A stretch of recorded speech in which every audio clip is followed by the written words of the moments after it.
ഒരു രാഷ്ട്രീയ മുദ്രാവാക്യവും ജനങ്ങളുമായിട്ട് ബന്ധപ്പെട്ട ഒരു പ്രശ്നവും അവർക്ക് ഈ തെരഞ്ഞെടുപ്പ് ഘട്ടത്തിൽ മുന്നോട്ടേക്ക് വെക്കാൻ സാധിച്ചിട്ടില്ല. ഞങ്ങൾ രണ്ട് പ്രധാനപ്പെട്ട കാര്യങ്ങളാണ് ഊന്നിയത്. ഒന്ന്, വർഗീയതയ്ക്കെതിരായ അതിശക്തിയായിട്ടുള്ള ചെറുത്തുനിൽപ്പ്. അത് ഭൂരിപക്ഷ വർഗീയതയും ന്യൂനപക്ഷ വർഗീയതയും, രണ്ട് വർഗീയ ശക്തികളും അവിടെ കൃത്യമായ അജണ്ട വെച്ച് പ്രവർത്തിക്കുകയില്ല. ന്യൂനപക്ഷ വർഗീയതയുടെ ഏറ്റവും പ്രധാനപ്പെട്ട വിഭാഗം ജമാഅത്തെ ഇസ്ലാമിയാണ്. ആ ജമാഅത്തെ ഇസ്ലാമിയെ വെള്ളപൂശി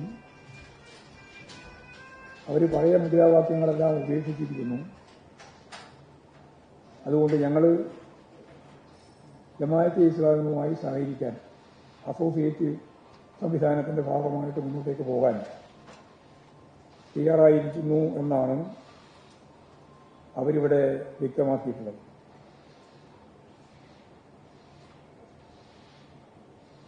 ഇവിടെ നമുക്ക് മനസ്സിലാക്കാൻ സാധിക്കുന്നത്, ലോകത്തിന്നേ വരെ ജമാഅത്തെ ഇസ്ലാമി എന്ന് പറയുന്ന തീവ്ര ലോകം മുഴുവൻ ഇസ്ലാമിക് രാഷ്ട്രമാവണം എന്ന ധാരണ രൂപപ്പെടുത്താൻ ശ്രമിച്ചുകൊണ്ടിരിക്കുന്ന ആ പ്രസ്ഥാനത്തെ ചില രാജ്യങ്ങളിൽ നിരോധിക്കപ്പെട്ടതാണ്, ചില രാജ്യങ്ങളിൽ പ്രവർത്തിക്കുകയാണ്. ആ പ്രസ്ഥാനത്തെ ഒരു ജനാധിപത്യ രാഷ്ട്രീയ പ്രസ്ഥാനം ആദ്യമായിട്ട് അസോസിയേറ്റായി ചേർത്ത് തെരഞ്ഞെടുപ്പ് മുന്നണിയുടെ ഭാഗമാക്കുന്നത് ഈ കേരളത്തിലെ ലീഗും അതുപോലെ കോൺഗ്രസുമാണ്. ഒന്നുകൂടി പറഞ്ഞാൽ ലീഗും കോൺഗ്രസും ഉൾക്കൊള്ളുന്ന UDF ആണ്. ഇത് ദൂരവ്യാപകമായ ഫലമുളവാക്കുന്ന ഒന്നായിരിക്കും എന്ന് നിങ്ങൾ ചൂണ്ടിക്കാണിച്ചു. അങ്ങനെ പറയാനുള്ള ഒരു പ്രധാനപ്പെട്ട കാരണം, ഭൂരിപക്ഷ വർഗീയത RSS ഉൾപ്പെടെ സംഘപരിവാർ വിഭാഗം അതിശക്തിയായി പ്രവർത്തിക്കുന്ന ഒരു നാടാണ് ഇന്ത്യ. ഇന്ത്യയിലെ RSS, അതോടൊപ്പം ചേർന്ന് നിൽക്കുന്ന സംഘപരിവാർ വിഭാഗങ്ങൾ, അതിന്റെ രാഷ്ട്രീയ പ്രസ്ഥാനമായ BJP മതധ്രുവീകരണത്തിന്റെ ഭാഗമായിട്ട് ഹിന്ദുത്വ അജണ്ട നടപ്പിലാക്കാൻ ശ്രമിക്കുമ്പോൾ അതിന്റെ കൗണ്ടർ പാർട്ട് എന്ന നിലയിൽ ന്യൂനപക്ഷ വർഗീയതയുടെ ഭാഗമായിട്ടുള്ള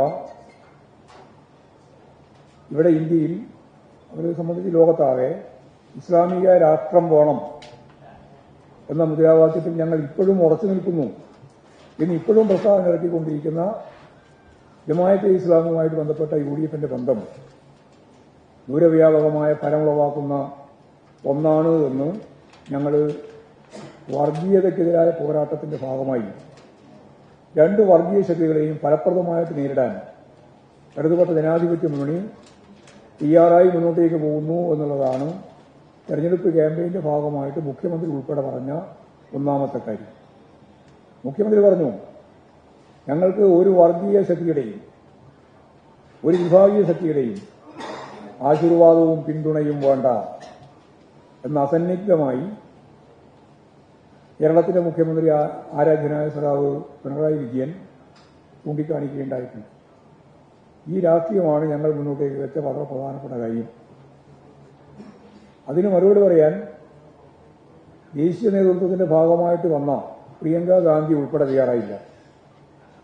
ഞങ്ങൾ ആ ചോദ്യം ഉന്നയിച്ചു. അവിടെ ഈ UDF എടുത്തുകൊണ്ടിരിക്കുന്ന ജമാഅത്തെ ഇസ്ലാമിയുമായിട്ട് ബന്ധപ്പെട്ട ഈ ബന്ധം നിങ്ങൾക്ക് അംഗീകരിക്കാൻ സാധിക്കുന്നുണ്ടോ എന്ന് ഞങ്ങൾ ചോദിച്ചപ്പോൾ പ്രിയങ്ക ഗാന്ധിയുടെ സ്വീകരണ പരിപാടിയുടെ ഭാഗമായിട്ട് ലീഗിന്റെ കുടി തന്നെ ഉപേക്ഷിച്ചു.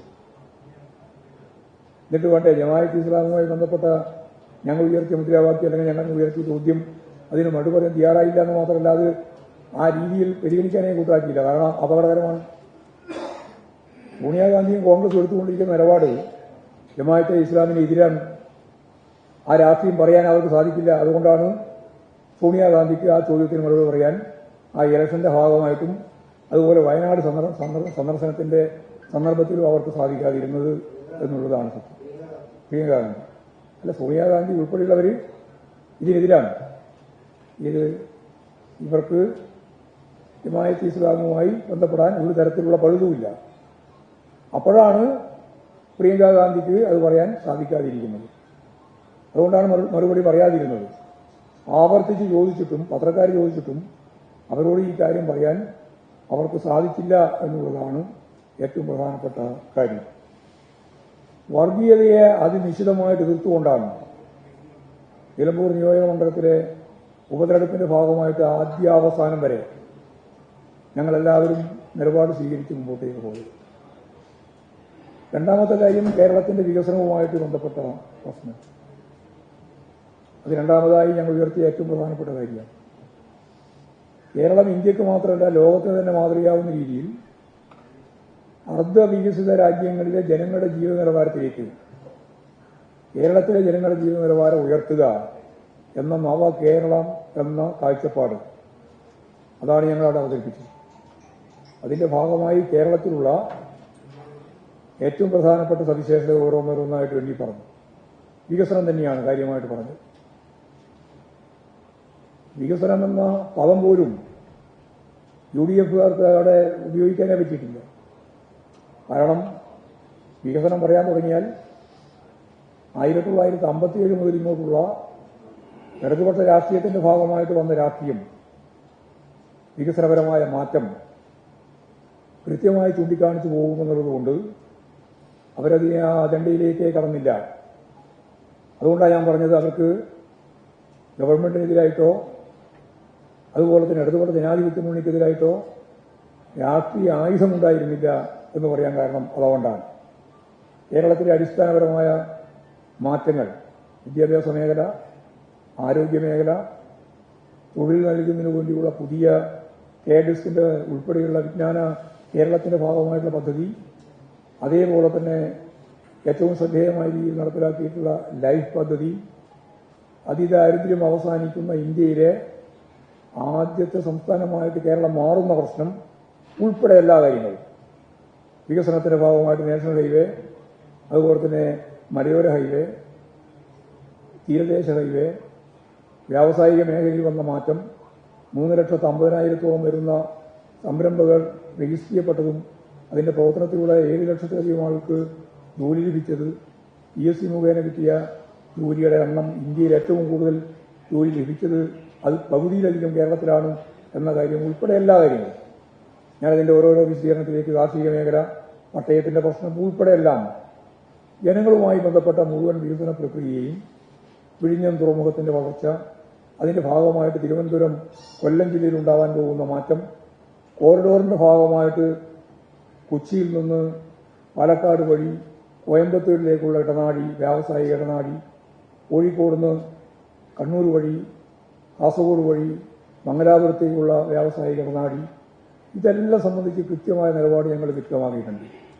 മൂലധന നിക്ഷേപത്തിന്റെ ഭാഗമായിട്ട് നമുക്കറിയുന്ന പോലെ കിഫ്ബി പദ്ധതിയുമായിട്ട് ബന്ധപ്പെട്ട് 90,000 കോടിയുടെ പശ്ചാത്തല സൗകര്യ വികസനം, വ്യാവസായിക മേഖലയിൽ ഇടപെടാൻ വേണ്ടി ഇപ്പോഴും വളരെ ശക്തിയായിട്ട് സാധിക്കുന്ന ഏതാണ്ട് ഇൻവെസ്റ്റ്മെന്റ് മീറ്റിന്റെ ഭാഗമായിട്ടും തുടർന്നു വന്ന 2 ലക്ഷം കോടി രൂപയുടെ നിക്ഷേപിക്കാനുള്ള സന്നദ്ധത, ഇതെല്ലാം ചേർത്തുകൊണ്ട് തൊഴിലില്ലായ്മ ഉൾപ്പെടെയുള്ള പ്രശ്നങ്ങൾക്ക് പരിഹാരം കാണുന്നതിന് വേണ്ടിയുള്ള ഒരു പുതിയ കേരളം, അതാണ് നവകേരളം.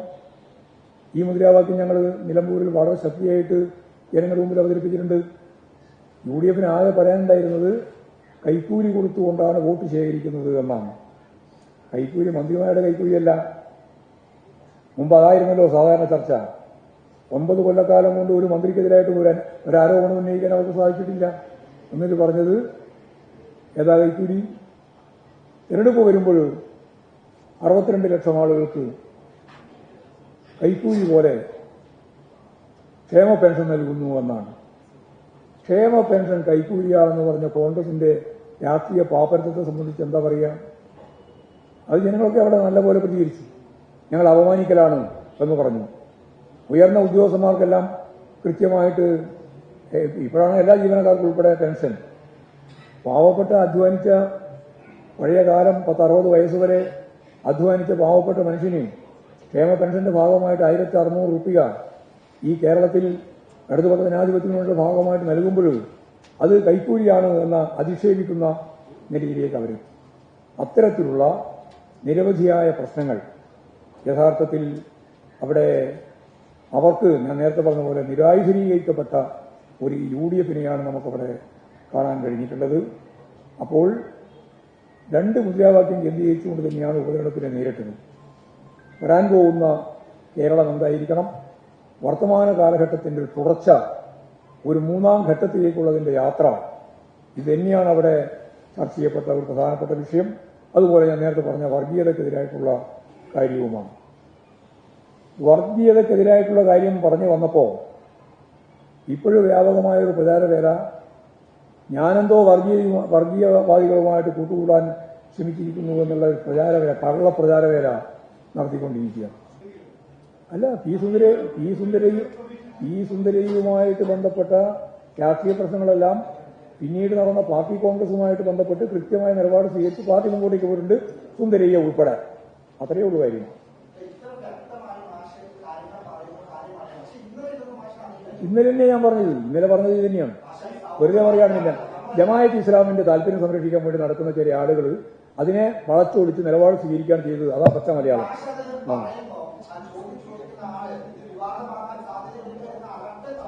അതെ, ഇത് വിവാദമാവേണ്ട ഒരു കാര്യമില്ല. എന്തിനാണ് വിവാദം? 50 കൊല്ലം മുമ്പ് അടിയന്തരാവസ്ഥ കാലഘട്ടത്തിലുണ്ടായ ഒരു സംഭവം സംബന്ധിച്ചിടത്തോളം ചരിത്രത്തിന്റെ ഭാഗമായിട്ട് ഇപ്പം പറഞ്ഞത് എന്തിനാണ് വിവാദമാകുന്നത്? വിവാദമാക്കാൻ ഉന്നം വെച്ചുകൊണ്ട് നടത്തിയിട്ടുള്ള ശ്രമമാണെന്നാണ് കാര്യം. അതാ കാര്യം, അല്ലാതെ അതിനകത്ത് പ്രശ്നമൊന്നുമില്ല.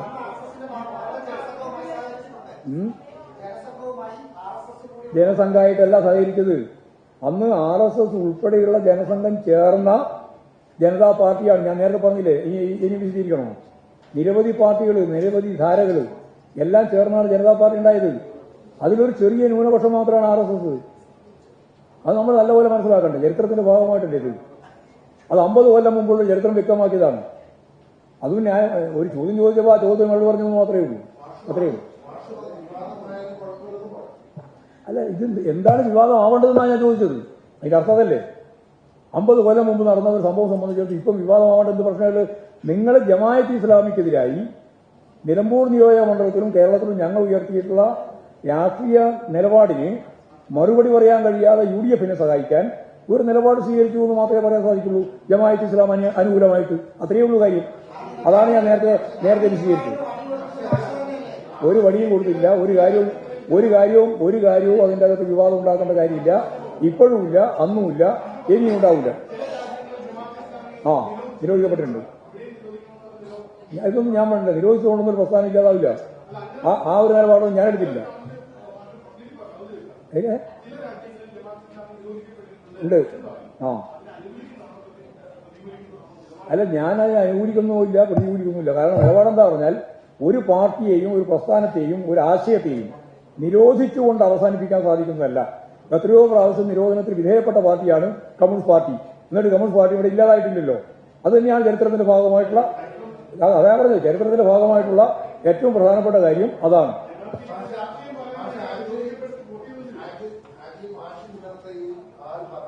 ഇന്നലെയല്ല, ഇത് മിഞ്ഞാമറ്റ പറഞ്ഞാണ്. നിങ്ങളിപ്പോ ഒരു ആവശ്യത്തിന് വേണ്ടി ഉപയോഗിച്ചു മാത്രമേ. അല്ല, അവർ ചോദിച്ച ചോദ്യം എങ്ങനെയാണ് മാറ്റങ്ങൾ സംഭവിക്കുന്നത് എന്നതിനെ പറ്റിയാണ്. രാഷ്ട്രീയ മാറ്റം എങ്ങനെയാണ്, അതാണ് അതിൻ്റെ അകത്ത് ഏറ്റവും പ്രധാനപ്പെട്ട കാര്യം. അങ്ങനെ എല്ലാം ഒരു ഒരേ ദിശയിൽ ഇങ്ങനെ നിൽക്കുകയല്ല ചെയ്യുക. രാഷ്ട്രീയം പലതരത്തിൽ മാറുക ചെയ്യുക. മാറ്റത്തിന് വിധേയപ്പെടാതെ ഒന്നും തന്നെയില്ല. അപ്പോൾ എങ്ങനെയൊക്കെയാണ് മാറുന്നത് എന്ന് പറയുന്നതിന് വേണ്ടി ഞാൻ ചൂണ്ടിക്കാണിച്ച ഒരു ഉദാഹരണം മാത്രമേ ഉള്ളൂ.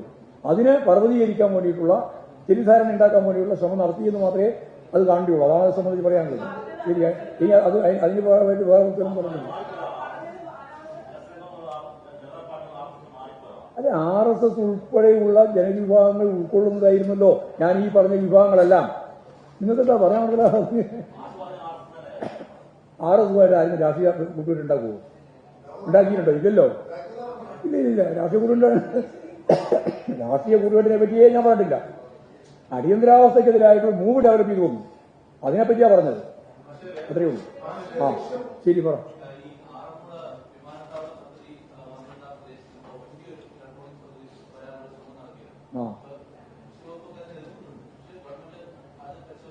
അതെ, ഗവൺമെന്റ് പരിശോധിക്കട്ടെ.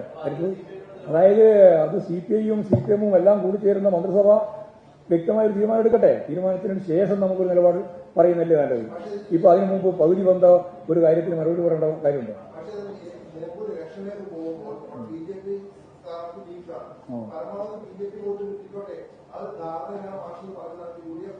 അത് UDFന്റെ ജമാഅത്തെ ഇസ്ലാമിന്റെ ബന്ധം അതിശക്തിയായിട്ട് രാഷ്ട്രീയ ചർച്ചയായിട്ട് വന്നപ്പോ അതിന് പകരം അവർ ആദ്യം ഏതോ ഒരു ഹിന്ദു മഹാസഭയോ മറ്റോ ഞങ്ങളുമായിട്ട് ഐക്യമുണ്ടെന്ന് പറഞ്ഞു. അത് ക്ലച്ച് പിടിക്കാതിരുന്നപ്പോ ഇപ്പൊ അവസാനം ഇതായിരിക്കും നല്ലതെന്ന് വിചാരിച്ചിട്ട് പുറപ്പെടുകയാണ്. അതിലൊന്നും ഒരു കാര്യമില്ല.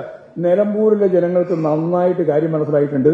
അവരതിന്റെ ഭാഗമായിട്ട് ഈ പറയുന്ന വിഭാഗങ്ങളുമായി ഒരു മഴവിൽ സഖ്യമുണ്ടാക്കിയിട്ടുള്ള UDFനെ നല്ല രീതിയിൽ പാഠം പഠിപ്പിക്കുക തന്നെ ചെയ്യും. ഒരു സംശയമുണ്ട്.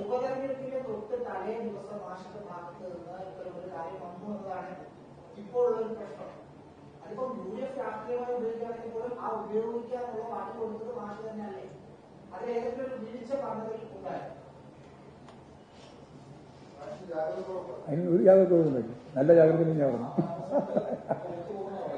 ഒരു വോട്ട് പോകില്ല, ഒറ്റ വോട്ട് പോകില്ല മാത്രമല്ല വോട്ട് കൂടുതൽ കിട്ടും. BJPയുടെ വോട്ട് വേണ്ട നിങ്ങൾ പരസ്യം പറഞ്ഞല്ലോ. ഞാൻ തന്നെ പ്രസംഗിച്ചല്ലോ അവിടെ. BJPയുടെയോ RSSന്റെയോ വോട്ട് ഞങ്ങൾക്ക് വേണ്ട എന്ന് പരസ്യമായിട്ട് പറഞ്ഞു. ഒരു വരാൻ സാധ്യതയില്ല. ഇത് വെച്ചിട്ടൊന്നും ഒരു വോട്ട് നമുക്ക് അങ്ങനെ ഒരു പൂർവ്വബന്ധവുമില്ല, അങ്ങനെ ഒരു സ്നേഹവുമില്ല. ആരോപിക്കുന്നത് കടുത്ത രാഷ്ട്രീയ എതിരാളികളുടെ പ്രചരണത്തിന് മുമ്പിൽ മാധ്യമപ്രവർത്തകരും വീണുപോയി എന്ന് മാത്രമേ ഉള്ളൂ. ശരി, മതി കേട്ടോ.